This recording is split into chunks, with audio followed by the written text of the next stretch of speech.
Buenos días a todos. Soy la doctora Elmaicela Fuentes Lara. Soy residente de primer año de alergia e inmunología clínica. El día de hoy voy a compartirles el caso clínico de la semana. No sin antes agradecer a mi profesor asesor, la doctora Marisela Hernández Robles, por su asesoría durante la preparación de este caso. El caso es el de una paciente que ya es conocida en nuestro servicio desde julio del 2019. Es una paciente femenino que actualmente tiene 26 años. El interrogatorio que se le hizo a esta paciente cuando llegó por primera vez con nosotros fue un interrogatorio directo. Ella es residente y originaria de aquí de la ciudad de Monterrey. Actualmente es enfermera del IMSS y profesa la religión católica. Su estado civil actual es madre soltera.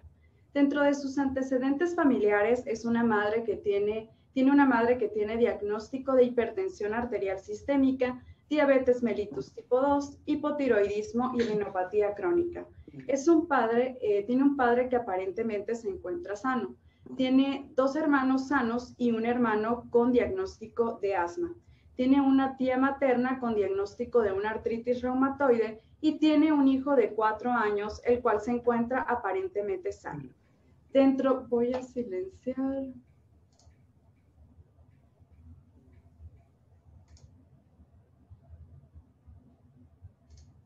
Dentro de sus antecedentes no patológicos, habita en una casa propia, la cual cuenta con 4 habitaciones. Ella cohabita además con 4 personas.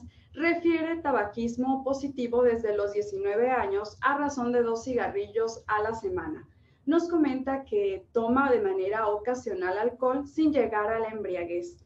Durante el interrogatorio no hay antecedentes de consumo de drogas o la presencia de tatuajes. Niega la convivencia con tosedores crónicos y actualmente no convive con ninguna mascota.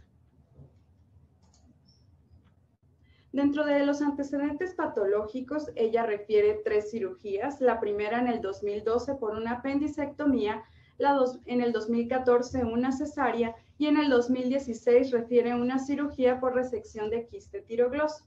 Niega fracturas y también niega transfusiones. No refiere ninguna enfermedad crónico-degenerativa. De aquí vamos a tomar como lo más importante y va a ser la pieza clave de esta plática, que son los antecedentes alérgicos. Ella tiene una rinitis alérgica, aunque tenía síntomas desde los 5 años de edad. Ella se realizó el diagnóstico aquí en nuestro centro el 26 de julio del 2019 y actualmente se encuentra en inmunoterapia. Tiene un asma que se encuentra controlada, que también fue diagnosticada en esa fecha y está en tratamiento con budesonide y formoterol a dosis media. Tiene una urticaria que se encuentra exacerbada por AINES y la cual se encuentra controlada y tiene antecedentes de eventos de anafilaxia con medicamentos y también con alimentos. Entre ellos tenemos como antecedente un evento de anafilaxia a la nuez, la dipirona posterior a un evento por la resección del quiste tirogloso y el ketorolaco. Aquí nada más hacer un énfasis en que la dipirona fue intravenosa. El motivo de consulta, ella nos llama en octubre del 2020 y es porque la paciente presentaba una infección por COVID-19. El motivo de esta consulta fue las dudas que presentaban debido a la infección coexistente. Lo que se interrogó es que ella inició su padecimiento en octubre presentando cefalea intensa, frontoparietal de intensidad 8 de 10, con fiebre y odinofagia. 2 días de inicio después de los síntomas se decide realizar una prueba, la cual confirma el diagnóstico de una infección por COVID-19. Durante toda la evolución de la enfermedad, la paciente no solo presentó estos síntomas, sino que también presentó tos, adinamia, congestión nasal, secreción nasal o rinorrea, diarrea y fatiga. Pero como pueden observar, realmente los síntomas fueron síntomas leves.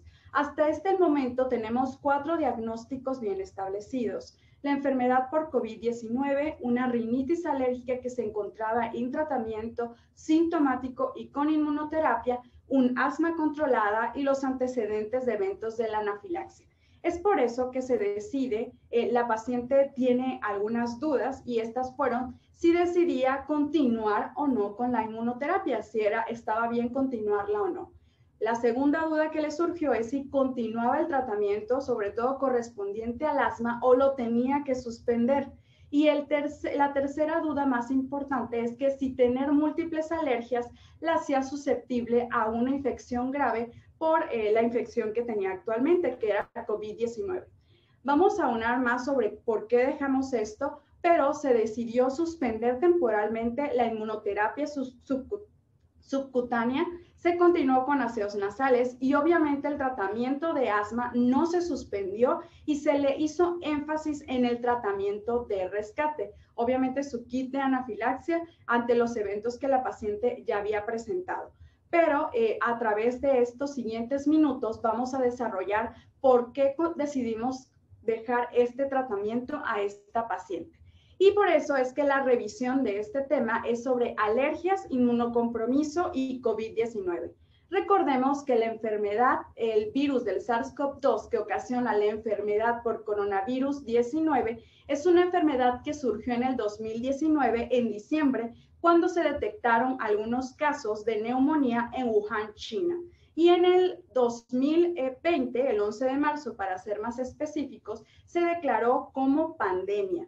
Es entonces que a partir de esa fecha, esta enfermedad se ha tenido una alta carga en la morbilidad y la mortalidad de casi todos los países, y de ahí es que cobra la importancia en los últimos meses.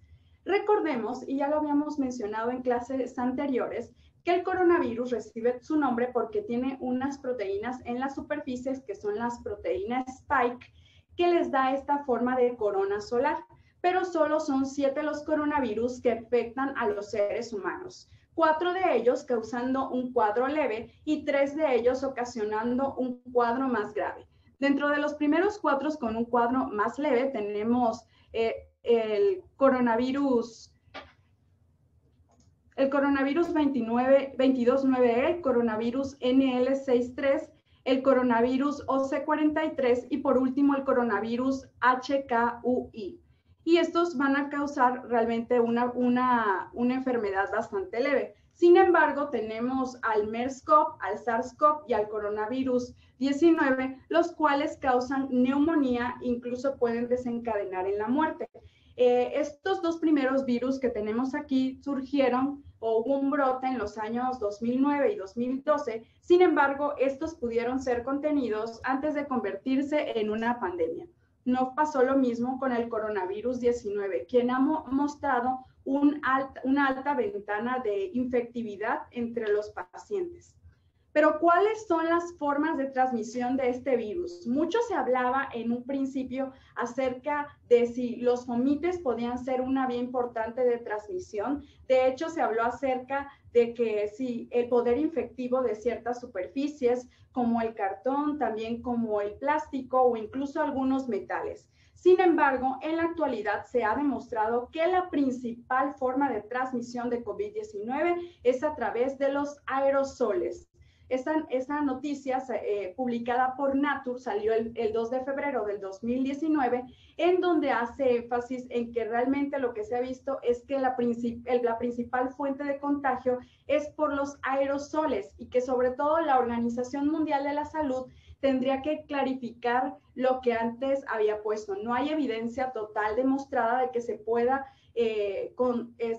contraer por superficies. Sin embargo, pues como es un virus que se transmite a través de estos aerosoles, es importante el uso correcto del cubrebocas, el lavado de manos y también cuando una persona tose o estornuda, hacerlo con la cara interna del codo.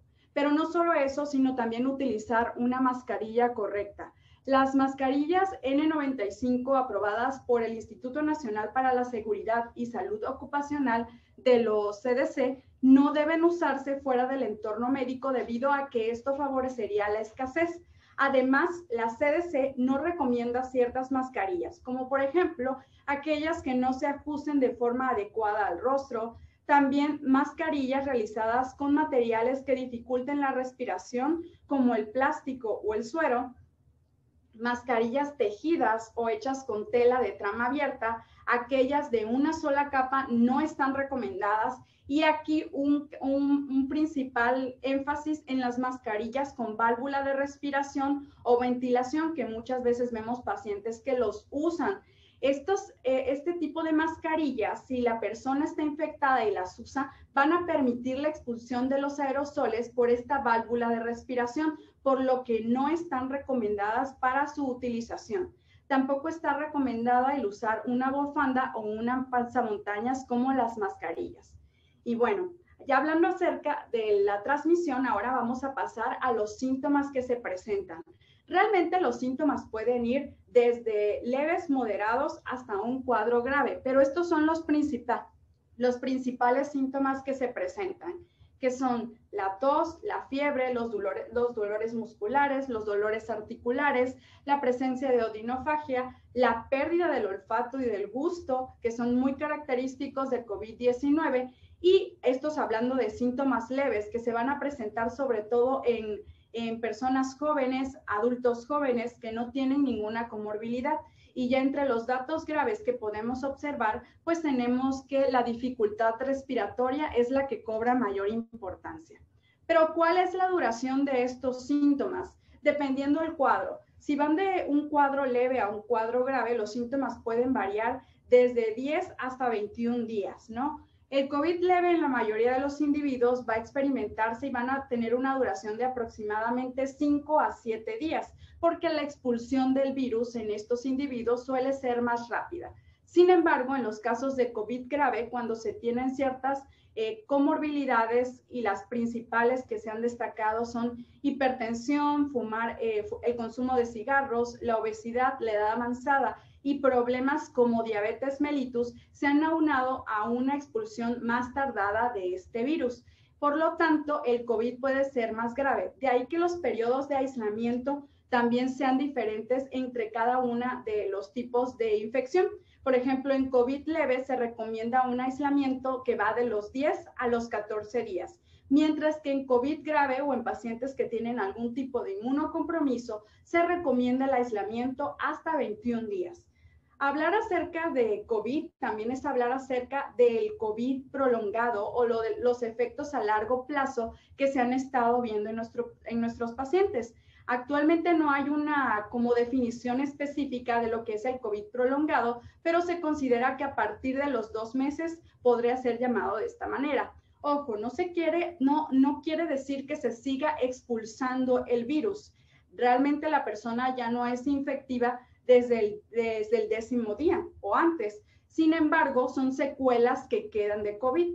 Este es un estudio, fue una revisión sistemática y un metaanálisis también de este mes, en donde los principales síntomas o secuelas post-COVID o efectos a largo plazo fueron en un 58% la fatiga, en un 44% el dolor de cabeza, alteraciones o desórdenes de la atención con un 27%, pérdida del cabello en un 25%, y por último tenemos la presencia de disnea, y creo que muchos lo han observado en algunos de nuestros pacientes que dicen, doctora, todavía me canso al caminar. Pues pueden ser secuelas de COVID que se podían prolongar hasta 6 meses. ¿Y cuáles son los mecanismos inmunológicos que ya se conocen sobre COVID-19? Vamos a hablar acerca de la infección viral y el ciclo viral. Recordemos que el coronavirus pues recibe su nombre básicamente por esta proteína muy especial, que es la proteína Spike o la proteína de superficie. Tenemos la proteína de membrana o la proteína M, la proteína N o la proteína de la nucleocápside, que se encuentra junto con el ARN viral, que recordemos que es un ARN monocatenario de una sola cadena y en sentido positivo. Y tenemos esta proteína E o la proteína de la envoltura. Pues la proteína Spike, tiene 2 subunidades, que es la subunidad S1 y la subunidad S2. Cuando el virus llega a la superficie o a la membrana celular, se va a unir a un receptor de superficie que también ya lo hemos escuchado en los últimos meses, que es la enzima convertidora de angiotensina tipo 2. Sin embargo, necesita de la ayuda de la proteasa transmembrana serina tipo 2, que es esta que observamos aquí, para poderse unir a la membrana celular. Una vez que se une, la proteína Spike, sobre todo la subunidad S2, permite la fusión tanto de la membrana celular como de la membrana viral para permitir la entrada al virus. Ya una vez dentro de la célula, el ARN es liberado y se puede iniciar la fase de traducción y de producción de transcripción. Obviamente cambia el ARN de un sentido positivo a un sentido negativo y posteriormente para generar la transcripción de subgenomas, pues tiene que volver a estar en un sentido positivo. Entonces vemos que se forman las proteínas estructurales, que son estas que ya mencionábamos. La proteína N que está en el núcleo se va a ir junto con el ARN y se va a fusionar, mientras que el resto de las proteínas de superficie se van o viajan hacia el retículo endoplásmico, donde posteriormente viajan hacia el compartimento intermedio del retículo endoplásmico y se van al aparato de Golgi. Y es ahí donde inicia la fábrica de esta maquinaria. Aquí inicia el ensamblaje y posterior exocitosis del virus hacia el exterior y este ciclo se vuelve a repetir. Algo que ha surgido también en el último mes también es la importancia del interferón, ¿no? Y también la importancia del inflamosoma, tal como vemos aquí, que es importante para activar las caspasas tipo 1 y producir estas interleucinas, sobre todo interleucina 1, interleucina 18, que van a ser las más características en esta tormenta de citocinas. Como lo más representativo de esta tabla es que vemos como cuando un paciente tiene una respuesta normal de interferón, pues obviamente va a haber una replicación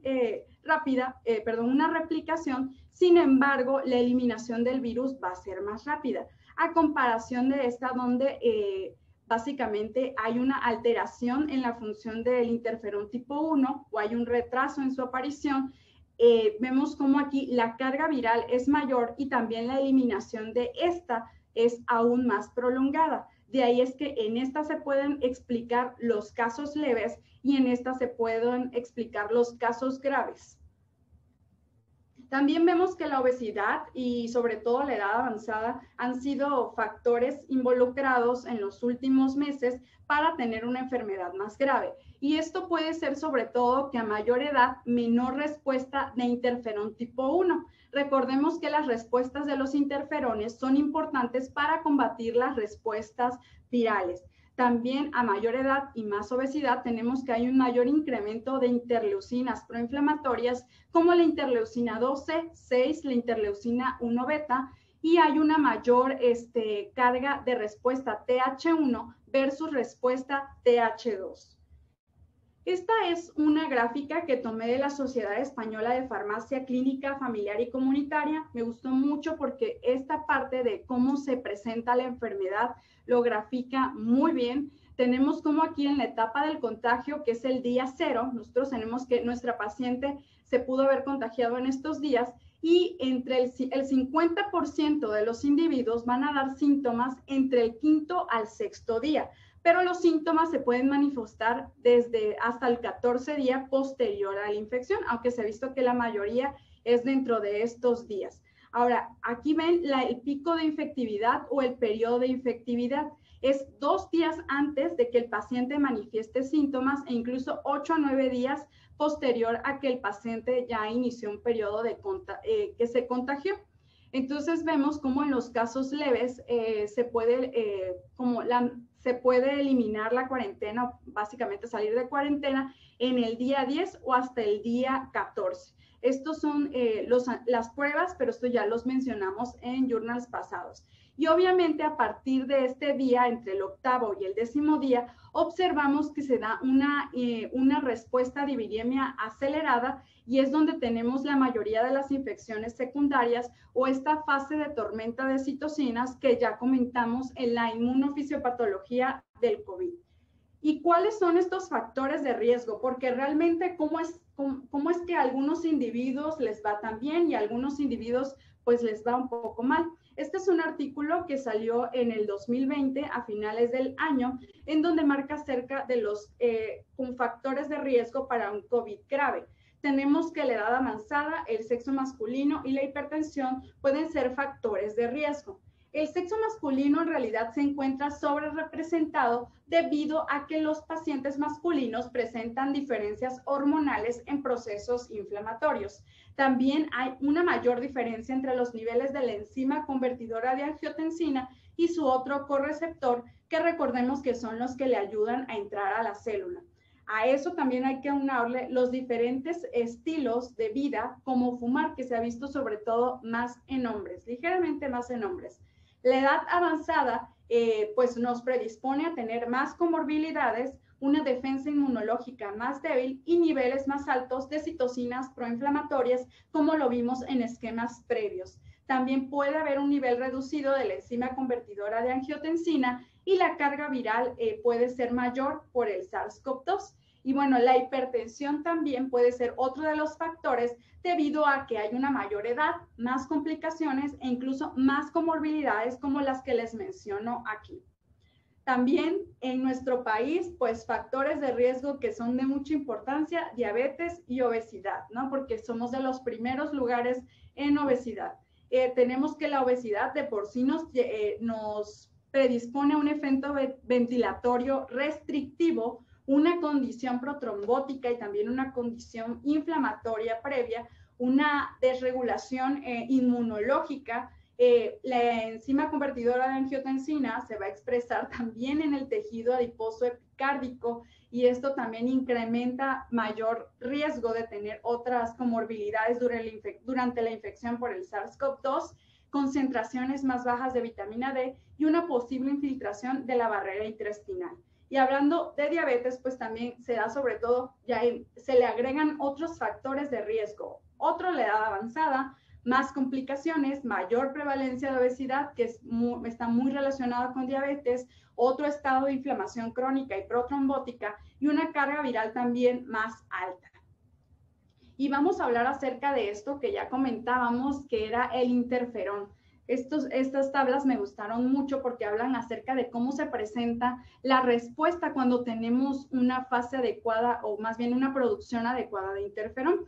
Lo que podemos ver en este primer esquema, que es el 1, es pacientes jóvenes que pueden tener una carga viral pues bajita, ¿no? Que no están sometidos a una carga viral alta como los trabajadores de la salud o personas que conviven con personas que tienen COVID. Entonces vemos cómo la respuesta del interferón pues es de manera temprana. Esto hace que la carga viral sea más baja y más rápida su eliminación. Aquí vemos cómo el interferón está de rosado y la carga viral está de amarillo. Ahora, en casos graves, cuando hay un retraso de la respuesta del interferón, pues obviamente hay una mayor inflamación y un mayor riesgo de gravedad. ¿En quién? En los pacientes que comentamos que tienen factores de riesgo. Entonces vemos cómo aquí, a diferencia de esta primer tabla, hay un retraso en la respuesta del interferón tipo 1 y vemos cómo hay una mayor carga viral y por lo tanto una menor eliminación, o sea, tarda más en eliminarse. En caso de individuos que tengan alguna deficiencia del interferón tipo 1, ya sea alguna inmunodeficiencia o alguna característica como anticuerpos que se dirigen a los diferentes tipos de interferón, entonces pues aquí no tenemos interferón y tenemos una curva aún más prolongada y la eliminación va a ser aún más tardada.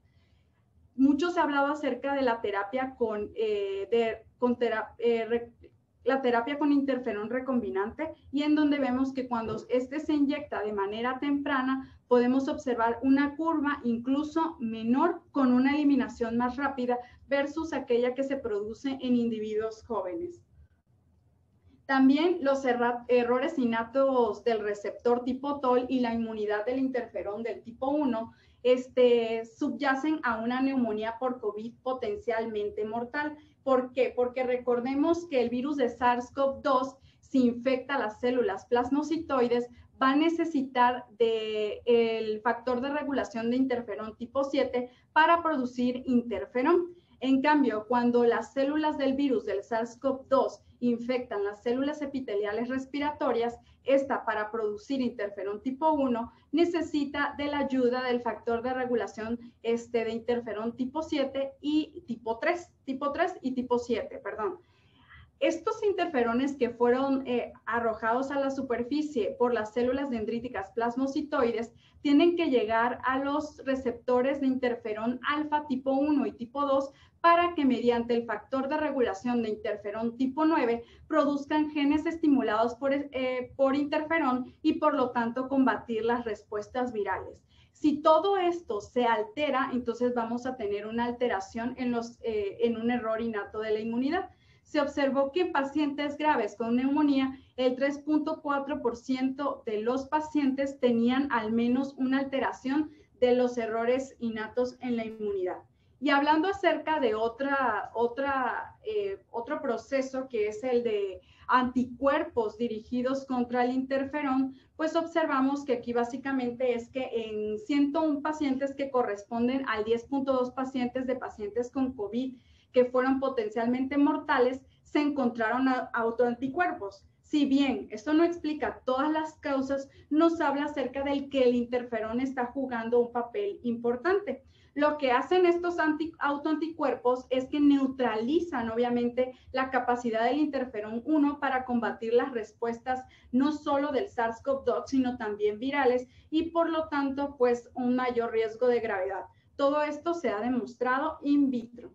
¿Y cuál es el manejo que se le debe, una vez que ya hablamos de fisiopatología, cuál es el manejo que se le debe brindar a los pacientes alérgicos y si realmente tener infecciones alérgicas los predispone a una infección más grave, una vez que ya conocemos esto? Es muy importante que siempre que los pacientes visiten el hospital, se le debe realizar un estricto control en la entrada y la salida, básicamente con cuestionarios dirigidos y también con la medición de la temperatura. Se aconseja que los pacientes deben utilizar una mascarilla quirúrgica cuando acudan al hospital y los trabajadores de salud que atienden a pacientes utilicen equipo de protección personal adecuado para disminuir el riesgo de infección, sobre todo mascarillas N94 y N95. También se ha recomendado los servicios de consulta y entrega para reducir la necesidad de que los pacientes visiten o permanezcan en un centro de alergias. Y realmente, pues, este virus vino a cambiar toda nuestra forma de vida, de cómo estábamos en el 2019 a cómo nos encontramos en la actualidad, en donde nos dicen que tenemos que mantener una distancia con nuestros pacientes de aproximadamente 2 metros, en donde se nos comenta que tenemos que tener barreras para poder hacer diagnósticos cuando sean sobre todo pruebas, realización de otras pruebas que puedan ser como espirometrías, rinoscopías. En pacientes hospitalizados se recomienda que las camas se encuentren a 2 metros de distancia y cuando tenemos pacientes que necesitan la administración de algún medicamento, como por ejemplo gamma globulina o incluso pacientes que acuden a desensibilización, se recomienda mantener una distancia entre los pacientes de 2 metros. Y bueno, obviamente si tenemos un paciente que está grave y que está descontrolado de su enfermedad, es muy importante el equipo de protección personal que ya es conocido como el E.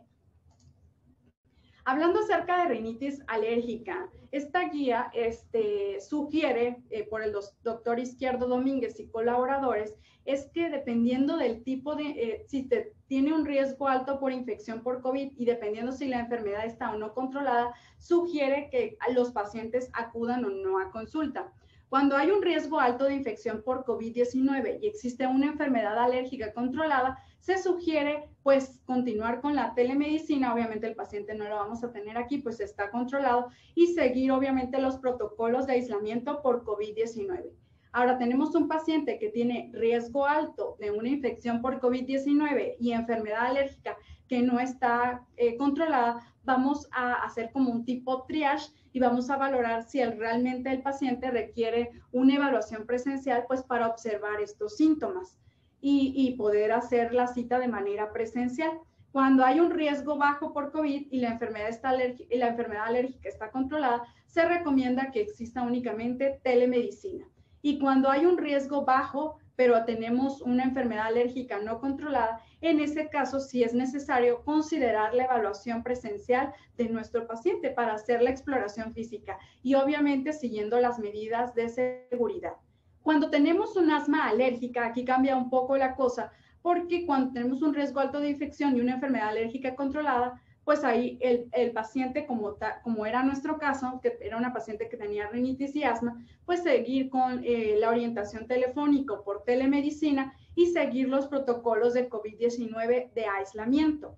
Ahora, si tiene un riesgo alto de infección, pero tiene una enfermedad alérgica que se encuentra no controlada, en estos casos se sugiere la evaluación presencial con equipo de protección personal, sobre todo porque uno de los síntomas característicos del asma pues es la tos. Y recordemos que la tos pues es una forma de transmitir los aerosoles.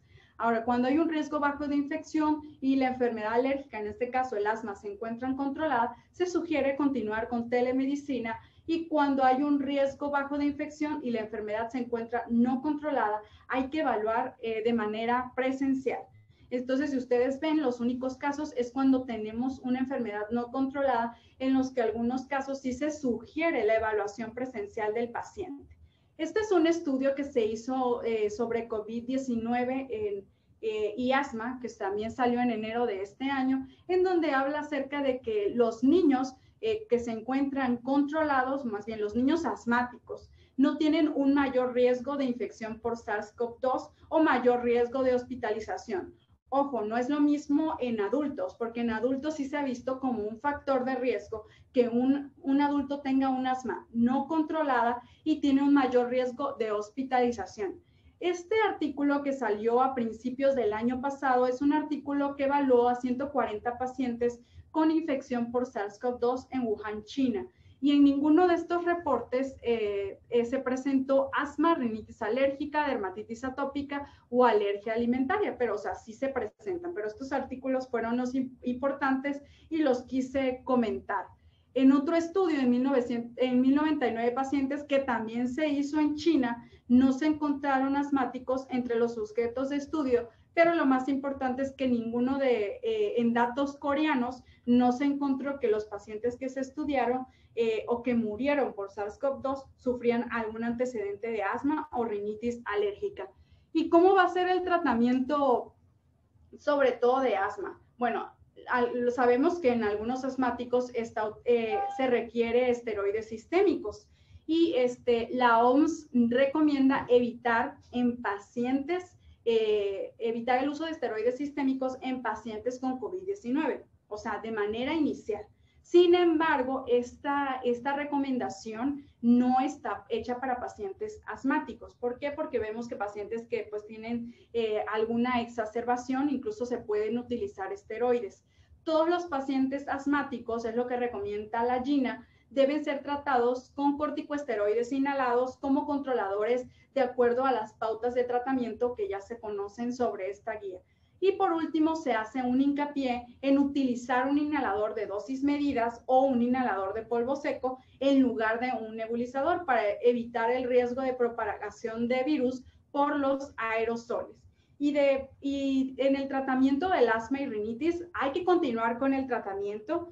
No se sabe a ciencia cierta en estos momentos si realmente es posible que el COVID-19 sea un virus que desencadene crisis asmática. No hay evidencia que los medicamentos que se utilizan para el asma, para la rinitis y para las alergias aumenten un riesgo de exacerbación de la enfermedad por COVID-19. Por lo tanto, no es aconsejable suspender esteroides orales en tratamiento del asma si el paciente ya los está tomando o evitar los esteroides si el paciente los requiere. Y bueno, este fue un buen punto que hicimos con nuestra paciente, en donde decidimos continuar con su tratamiento del asma e hicimos hincapié en el tratamiento de rescate. Hablando de dermatitis atópica, recordemos que esta es una enfermedad que se asocia pues con otras enfermedades alérgicas como el asma y la rinitis alérgica. Entonces pueden ser vulnerables a ciertas infecciones respiratorias debido a su tratamiento inmunosupresor sistémico. Sin embargo, en COVID-19 no se ha visto que se incremente o más el riesgo de tener COVID-19 o incluso una enfermedad más grave. De hecho, en un estudio italiano reciente que informó que solo 2 pacientes de 245 que tenían dupilumab desarrollaron COVID-19 y se recuperaron con éxito, mientras mantenían la terapia con dupilumab. Ahora, en urticaria crónica, en sujetos sanos sin ninguna enfermedad, los síntomas de urticaria no suelen ser pues mortales y las visitas deben retrasarse y reprogramarse si fuera el caso, ¿no? Si realmente los síntomas son leves. Sin embargo, en estos pacientes también se ha visto que podría ser beneficioso acudir al hospital porque experimentan un deterioro significativo en la calidad de vida por los síntomas si no tienen una medicación regular. Y hablando específicamente de la desensibilización farmacológica, esta sí obviamente se aconseja dentro de un centro hospitalario. Siempre hay que considerarla de una manera activa en pacientes que necesitan la administración inmediata de fármacos, pues que se encuentran con hipersensibilidad y que se tiene que realizar en un hospital con todas las medidas de seguridad. La inmunoterapia. Durante la pandemia de COVID-19, pues es necesaria una estrategia de aislamiento. Los pacientes pueden continuar con la inmunoterapia subcutánea siempre y cuando se les capacite y se les den datos de alarma en caso de presentar alguna reacción, y esto en caso de que no tuvieran una infección por SARS-CoV-2. Ahora, ¿qué pasa si ya el paciente está en inmunoterapia pero presenta una infección por SARS-CoV-2? En estos casos se debe suspender, es lo que recomienda la ARIA y la ACI, suspender la inmunoterapia tanto sublingual como subcutánea, independiente si la gravedad de COVID-19 es leve o es moderada grave. Esta se tiene que suspender hasta que se hayan resuelto por completo los síntomas o incluso se haya realizado una cuarentena adecuada. Y también fue lo que se hizo con nuestra paciente. Ahora, aunque la infección viral respiratoria sí representa un factor importante que va a contribuir a una exacerbación del asma, así como un factor desencadenante, pues no hay mucha información sobre la influencia de SARS-CoV-2 en el asma y las enfermedades alérgicas. Y esta información, por el momento, todavía es limitada. Pero aquí se recomienda la Academia Europea de Alergia e Inmunología Clínica. Menciona que los pacientes que tienen una enfermedad alérgica común no desarrollarán síntomas distintos adicionales o que parecieran tener un mayor riesgo de enfermedad grave cuando se infectan por COVID-19. Y esto es algo que también le comentamos a nuestra paciente, debido a que todas sus enfermedades se encontraban controladas en ese momento. Y recordemos que una vez que ya se remitió todo este cuadro de nuestra paciente, pues ella es enfermera y entonces de nuevo acudió a trabajar y surgió. Recordemos que en nuestro país, los principales a los que se les vacunaron fue a médicos. Y entonces a médicos y personal de salud. Y entonces ella, la duda que le surgía era si podía aplicarse la vacuna contra el COVID-19. Y vamos a hablar acerca un poco de las vacunas. Esta es información tomada de la CDC. Hasta el momento de la fecha de revisión, que fue el 5 de febrero, se reportaba un total de casos de más de 26 millones de casos y un total de muertes de más de 400,000. El 18 de diciembre, la FDA emitió la autorización del uso de emergencia para la vacuna Moderna COVID-19, la cual se administraba en 2 dosis con un mes de diferencia para prevenir COVID-19. Y el 19 de diciembre, el Comité Asesor sobre Prácticas de la Inmunización también emitió la recomendación provisional para el uso de esta vacuna. Hasta el 10 de enero, que es donde se hizo este reporte, se habían administrado 4 millones de primeras dosis de la vacuna Moderna de COVID-19 en los Estados Unidos y se presentaron informes de 1,266 efectos adversos después de recibir la vacuna Moderna. Esta es la información más actualizada, pero este es del reporte que vamos a hablar. Hasta el momento ya se administraron en todo el mundo 58 millones de dosis, ya 28 millones de personas ya recibieron una dosis o más, y el número de personas que recibieron en las 2 dosis ya fue de 7.500.000. Pero esto ya se incrementó, sobre todo además países que ya se agregaron a la vacunación. Y esta gráfica nos da como una esperanza sobre COVID-19. Vemos cómo Israel lidera la vacunación en su país, ha vacunado a más del 70% de su población. Dentro de los países que más han vacunado están los Emiratos Arábicos Unidos, el Reino Unido, los Estados Unidos, Chile, la Unión Europea, China, Brasil, Rusia, México e Indonesia, que México se encuentra en los primeros 10 lugares. Sin embargo, la población que ha vacunado es de apenas del 0.9%. Pero bueno, ¿qué es lo bastante importante de Israel? Porque Israel ha dado un ejemplo al mundo. Este artículo salió en The Jerusalem Post, en donde habla de un estudio, ya está saliendo como los resultados preliminares. Se hizo un estudio con 1.2 millones de personas en Israel y las cuales se les ministró las dosis de vacuna Pfizer. ¿Qué se observaba con estos pacientes versus los que no se les aplicó la vacuna? Demostraba un 94% de efectividad contra el COVID-19 sintomático, en un 93.5% de efectividad contra hospitalización y también 94% de efectividad frente a hospitalizaciones graves y críticas y un 93% de reducción frente a la muerte. Este es el artículo que salió en enero pasado sobre las reacciones alérgicas, para que las conozcamos, en donde se incluyen también la anafilaxia después de recibir la primera dosis de la vacuna COVID-19, del 21 de diciembre al 10 de enero. Y vemos como aquí la mayoría, bueno, más bien, todos las que se les dio esta vacuna, que fue la de Moderna, se presentaron 10 casos de anafilaxia comprobada. Todas fueron mujeres, el 100% de las pacientes. El tiempo de reacción de presentar los síntomas se dio entre el minuto hasta los 45 minutos, y todas recibieron tratamiento con adrenalina. Esta es una gráfica que habla acerca del número de reportes y también quienes tenían antecedentes previos de reacciones alérgicas. Y solo una paciente, o sea, solo el 10%, no había presentado una reacción alérgica previa. Ahora, el intervalo medio desde la recepción de la vacuna hasta la aparición de los síntomas fue de aproximadamente 7.5 minutos, y se evaluaron después las reacciones no alérgicas, que son estas que observamos aquí, que fueron 43. Y aquí se consideraron sobre todo los efectos vasovagales, ¿no? Desmayos o sensación de desmayos, pacientes que estuvieron relacionados con la ansiedad, y estos se excluyeron básicamente de los análisis finales.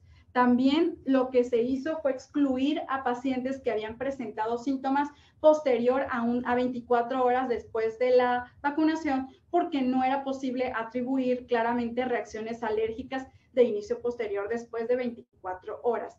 Y hablando acerca de los casos de anafilaxia, pues la mediana de la edad fue de 47 años, todas fueron mujeres. La media de los minutos se presentó entre 7.5 minutos, y ya había un historial o una documentación de alergia en el 90% de estas pacientes.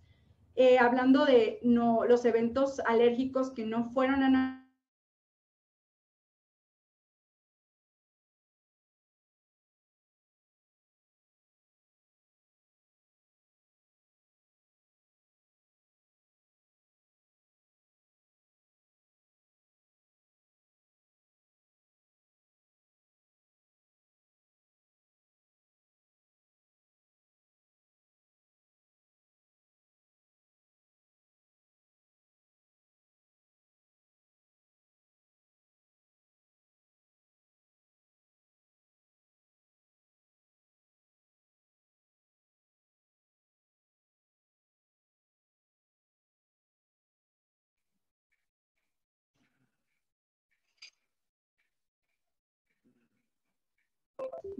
¿Dónde me quedé?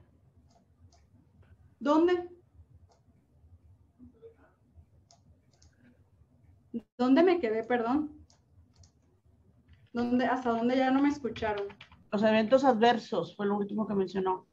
Gracias. De los pacientes que todos pusieron epinefrina, adrenalina y fueron eventos adversos. Ok. Ok, entonces ahí me quedo.